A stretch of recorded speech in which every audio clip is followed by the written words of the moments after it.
ಎಲ್ಲನೂ ಸಹ ನಿಮ್ಮ ಪ್ರೀತಿ ಆಶೀರ್ವಾದ ಅಷ್ಟೇ, ಅದು ಬಿಟ್ಟು ಬೇರೆ ಇನ್ನೇನಿಲ್ಲ. ಏನ್ಮನು ಸರ್ ನೋಡಿ ಒಂದು ಅಡಿಷನ್ ಅದು ತೆಗಿವನು. ಆ್ಯಕ್ಚುಲಿ ನನ್ನ ಫಸ್ಟ್ ಮೂವಿಯಿಂದ ಅವ್ನು ಫೋಟೋ ತೆಗ್ದ, ಅವನು ಅದನ್ನೇ ಹೇಳ್ತಾ ಇರ್ತಾನೆ, ನಿಮ್ಮ ಮಗಳದು ತೆಗ್ದೆ, ನಿಮ್ಮ ಮಗಂದು ತೆಗ್ದೆ, ನನ್ನ ಮೊಮ್ಮಗಳದು ತೆಗ್ದ್ಬಿಡಮ್ಮ. ಎಲ್ರಿಗೂ ನಮಸ್ಕಾರ. ಎಲ್ಲರ ಬಗ್ಗೆನೂ ಮಾತಾಡಿದ್ದಾರೆ. ಇಲ್ಲಿ ಏನು ಸಾಂಗ್ ನೋಡಿದ್ರಿ, ನೀವು ಟೀಸರ್ ನೋಡಿದ್ರಿ, ಎಲ್ಲವೂ ಸಹ ಇಷ್ಟು ಮನಸ್ಸುಗಳು ಆ ಸಿನಿಮಾವನ್ನು ಅಷ್ಟು ಪ್ರೀತಿಸಿದ್ದಾರೆ. ಅದರ ಪ್ರತಿಫಲ ಅದಷ್ಟು ಚೆನ್ನಾಗಿ ಬಂದಿರೋದಕ್ಕೆ ಕಾರಣ. And first of all I am very thankful to Avinash sir and Garima madam, entire your family. Thanks for coming for Kannada industry. You produce the Kannada movie. And ತುಂಬ ಖುಷಿಯಾಗಿದೆ ಏನಂದರೆ, ಅವ್ರಿಗಿರೋ ಕಾಂಟ್ಯಾಕ್ಟ್ಗೆ, ಅವ್ರ ಹತ್ರ ಇರೋ ದುಡ್ಡಿಗೆ, ಅವ್ರ ಹತ್ರ ಇರೋ ಪ್ರತಿಭೆಗೆ, ನಾಲೆಡ್ಜ್ಗೆ ಅವರೊಂದು ಹಾಲಿವುಡ್ ಸಿನಿಮಾ ಮಾಡ್ಬೋದು. ಅಷ್ಟು ಕಾಂಟ್ಯಾಕ್ಟ್ ಇದೆ ಅವ್ರಿಗೆ, ಅಷ್ಟು ದುಡ್ಡಿದೆ ಅವ್ರ ಹತ್ರ. ಎಲ್ಲದಕ್ಕಿಂತ ಹೆಚ್ಚಾಗಿ ಅವರೆಲ್ಲ ಬಿಟ್ಟು ನಾನು ಕನ್ನಡ ಸಿನಿಮಾ ಮಾಡ್ತೀನಿ ಅಂತ ಬಂದು, ಅದು ಕನ್ನಡದಲ್ಲಿ 10 ಕೋಟಿ ಹಾಕಿ ಒಬ್ಬ ಹೊಸ ಹೀರೋಗೆ ಪ್ರೊಡ್ಯೂಸ್ ಮಾಡೋದು ಇದೆಯಲ್ಲ, that is the great thing. ದಯವಿಟ್ಟು ಒಂದು ಚಪ್ಪಾಳೆ ಬರಲಿ ಅವರಿಗೆ. ನಾನು ಯಾವಾಗಲೂ ಸ್ಟೇಜ್ ಮೇಲೆ ಬಂದಾಗ ಹೇಳ್ತಾ ಇರ್ತೀನಿ, ಇಂಡಸ್ಟ್ರಿ ನಡೀತಾ ಇರೋದು ಹೊಸ ಪ್ರೊಡ್ಯೂಸರ್ಗಳಿಂದ, ಸಣ್ಣ ಪುಟ್ಟ ಪ್ರೊಡ್ಯೂಸರ್ಗಳಿಂದನೇ ಹೊರತು ತುಂಬ ದೊಡ್ಡ ದೊಡ್ಡ ಬ್ಯಾನರ್ಗಳಿಂದ ಏನೂ ಆಗ್ತಾ ಇಲ್ಲ ಅಂತ. ಜಸ್ಟ್ ಇಮ್ಯಾಜಿನ್ ಮಾಡಿ, ಅವರು 10 ಕೋಟಿ ಹಾಕಿ ಒಬ್ಬ ಹೊಸ ಹೀರೋಗೆ ಒಂದು ಸಿನಿಮಾ ಮಾಡ್ತಾರೆ ಅಂದರೆ ಅವ್ರ ಪ್ಯಾಷನ್ ಎಷ್ಟಿದೆ ಅಂತ. ಎಲ್ಲರೂ ಹೇಳಿದ್ರು, ಅವ್ರದ್ದೊಂದು ಕಾರ್ಪೊರೇಟ್ ಸ್ಟೈಲ್ ಇದೆ. ನಿಜಕ್ಕೂ ತುಂಬ ಇಷ್ಟ ಆಗಿದೆ ಅಂದರೆ ಆ ಕಾರ್ಪೊರೇಟ್ ಸ್ಟೈಲು. ಸೊ ಹಾಗಾಗಿ ಆ ಥರ ಕಾರ್ಪೊರೇಟ್ ಪ್ರೊಡ್ಯೂಸರ್ಗಳು ಕನ್ನಡ ಇಂಡಸ್ಟ್ರಿಗೆ ಬರಬೇಕು.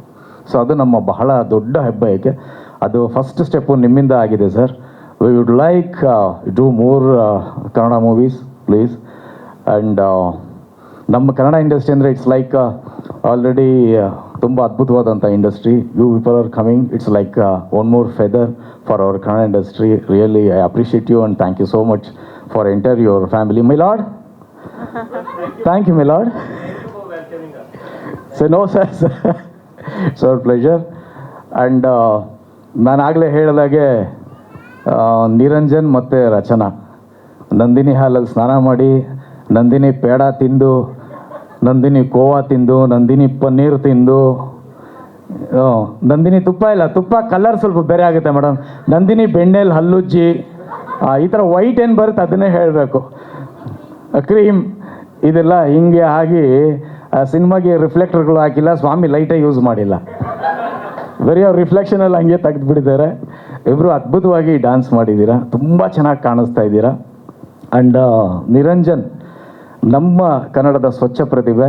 ಅದು ಪ್ರವಾಹದಲ್ಲಿ ಕೊಚ್ಕೊಂಡು ಬೇರೆ ಇಂಡಸ್ಟ್ರಿಗೆ ಹೋಗೋದಕ್ಕಿಂತ ಮುಂಚೆ ದಯವಿಟ್ಟು ನಮ್ಮ ಕನ್ನಡ ಪ್ರೊಡ್ಯೂಸರ್ಗಳು ಒಂದು ಅಣೆಕಟ್ಟನ್ನು ಹಾಕಿ ಆ ಪ್ರತಿಭೆನ ಇಲ್ಲೇ ಉಳಿಸ್ಕೊಳ್ಳೋಂಥ ಒಂದು ಪ್ರಯತ್ನ ಮಾಡಿದ್ರೆ ತುಂಬ ಚೆನ್ನಾಗಿರುತ್ತೆ. ಅದರ್ವೈಸ್ ಅವನಿರೋ ಕಲರ್ಗೆ, ಅವನಿರೋ ಹೈಟ್ಗೆ, ಅವ್ನ ಡಾನ್ಸ್ಗೆ, ಫೈಟ್ಗೆ, ಆ್ಯಕ್ಟಿಂಗ್ಗೆ ಗ್ಯಾರಂಟಿ ಯಾರಾದರೂ ಅವನ್ನ ಕಂಕ್ಳಲ್ಲಿ ಇಟ್ಕೊಂಡು ಎತ್ಕೊಂಡು ಹೋಗ್ಬಿಡ್ತಾರೆ. ಅದು ನಮ್ಮ ಭಯ.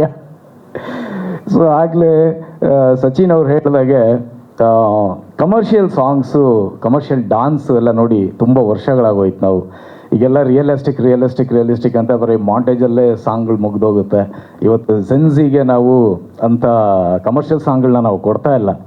ಸೊ ಅದರಲ್ಲಿ ಈ ಒಂದು ಸಿನಿಮಾಗೆ ಮತ್ತೆ ಒಂದು ರೀಸೈಕ್ಲಿಂಗ್ ಥರ ಒಂದು ಕಮರ್ಷಿಯಲ್ ಸಾಂಗ್ನ ಮಾಡಿದ್ದೀರ. ತುಂಬ ಚೆನ್ನಾಗಿದೆ, ಅದ್ಭುತವಾಗಿದೆ. ಎಲ್ಲ ಈ ಸಿನಿಮಾಗೋಸ್ಕರ ಕಷ್ಟಪಟ್ಟಂಥ ಎಲ್ರಿಗೂ ಸಹ ಒಳ್ಳೆಯದಾಗಲಿ ಅಂತ ಹಾರೈಸ್ತೀನಿ. ಆ್ಯಂಡ್ ನಮ್ಮ ಡೈರೆಕ್ಟ್ರ್ ಬಗ್ಗೆ ಹೇಳಬೇಕಂದ್ರೆ ತುಂಬ ಪ್ಯಾಷನ್ನಾಗಿ ಈ ಸಿನಿಮಾವನ್ನು ಮಾಡಿದ್ದಾರೆ, ಎಂಟೈರ್ ಎಲ್ಲ ಟೀಮು ಸಹ. ಹಾಗಾಗಲಿ ಇದೇ ಸೆಪ್ಟೆಂಬರ್ 25ಕ್ಕೆ ಬರ್ತಾ ಇದ್ದೀರಿ. ಅದು ಹೆಚ್ಚಾಗಿ ನನ್ನ ಗೆಳೆಯ ಶರಣ್ ಈ ಹಾಡನ್ನು ಹಾಡಿದ್ದಾನೆ. ಅವನು ಮುಟ್ಟಿದ್ದೆಲ್ಲ ಚಿನ್ನ ಹಾಡಿರೋ ಹಾಡೆಲ್ಲ ಸೂಪರ್ ಡೂಪರ್ ಹಿಟ್ಟಾಗಿದೆ. ನಮ್ಮ ಸಚಿನ್ ಅವರು ಇರ್ಬೋದು, ಪ್ರಮೋದ್ ಮರವಂತಿ ಅವರು ಇರ್ಬೋದು, ಮುರಳಿ ಇರ್ಬೋದು, ಅದು ಎಡಿಟರ್ಸು ಆ್ಯಂಡ್ ಸಿಂಗರ್ಸು, ಸಂಗೀತ ಎಲ್ಲರೂ ಸಹ ತುಂಬ ಚೆನ್ನಾಗಿ ವರ್ಕ್ ಮಾಡಿದ್ದೀರ. ಆ್ಯಂಡ್ ಮನೋಹರ್ ಸರ್, ನಿಮ್ಮ ಆಶೀರ್ವಾದ, ಇಂಡಸ್ಟ್ರಿನ ಮೊದಲಿಂದ ನೋಡಿರೋರು ನೀವು. ಸೊ ನಮ್ಮ ನಿರಂಜನ್ ಹೇಳಿದಾಗೆ ಸಾವಿರಾರು ಹಾಡುಗಳಿಗೆ ಒಂದು ಸ್ಫೂರ್ತಿಯನ್ನು ಕೊಟ್ಟಂಥವ್ರು ನೀವು. ನಿಮ್ಮ ಆಶೀರ್ವಾದನೂ ಈ ಸಿನಿಮಾ ಮೇಲಿದೆ. ಒಳ್ಳೆಯದಾಗಲಿ ಅಂತ ಹೇಳೋದಕ್ಕೆ ಇಷ್ಟಪಡ್ತೀನಿ. ಎಲ್ಲ ಮಾಧ್ಯಮದವರಲ್ಲಿ ವಿನಂತಿ, ಒಂದು ಎಕ್ಸ್ಟ್ರಾ ಸಪೋರ್ಟ್, 1-2 ಸಾಲು ಎಕ್ಸ್ಟ್ರಾ ಬರೆಯೋದಿರ್ಬೋದು, 1-2 ರೀಲ್ ಎಕ್ಸ್ಟ್ರಾ ಹಾಕೋದಿರ್ಬೋದು, 2 ಮಾತು ಹೆಚ್ಚಿಗೆ ಮಾತಾಡೋದಾಗ್ಬೋದು. ಈ ಸಿನಿಮಾ ಬಗ್ಗೆ ಸ್ಪೆಷಲಾಗಿ ಮಾಡಿ, ಯಾಕಂದರೆ ಈ ಸಿನಿಮಾ ಬಹಳಷ್ಟು ಜನಕ್ಕೆ ಭವಿಷ್ಯ ನಿರ್ಧಾರ ಆಗುವಂಥ cinema. Niranjan cinema super star ಅಂತ ಒಂದು ಸಿನಿಮಾಗೆ ನಾನೇ ಮುಹೂರ್ತಕ್ಕೆ ಹೋಗಿದ್ದೆ ಚೀಫ್ ಗೆಸ್ಟ್ ಆಗಿ. ಆ ಸಿನಿಮಾಯಿಂದ ಅವ್ನು ಸೂಪರ್ ಸ್ಟಾರ್ ಆಗಿಲ್ಲ, ಬಟ್ ಈ ಸಿನಿಮಾಯಿಂದ ಡೆಫಿನೆಟಾಗಿ ಹೇಳ್ತೀನಿ ಅವ್ನು ಸೂಪರ್ ಸ್ಟಾರ್ ಆಗೇ ಆಗ್ತಾನೆ. ನಿಮ್ಮ ಚಿಕ್ಕಪ್ಪನ ಮೀರಿಸುವಂಥ ಪ್ರತಿಭೆ ನೀನಾಗಬೇಕು ಅನ್ನೋದು ನಮ್ಮ ಆಸೆ. ಸೊ ಹಾಗಾಗಲಿ ಅಂತ ಹೇಳ್ತಾ ಎಲ್ರಿಗೂ ಥ್ಯಾಂಕ್ ಯು ಸೋ ಮಚ್. ಒಳ್ಳೆಯದಾಗಲಿ. Once again love you.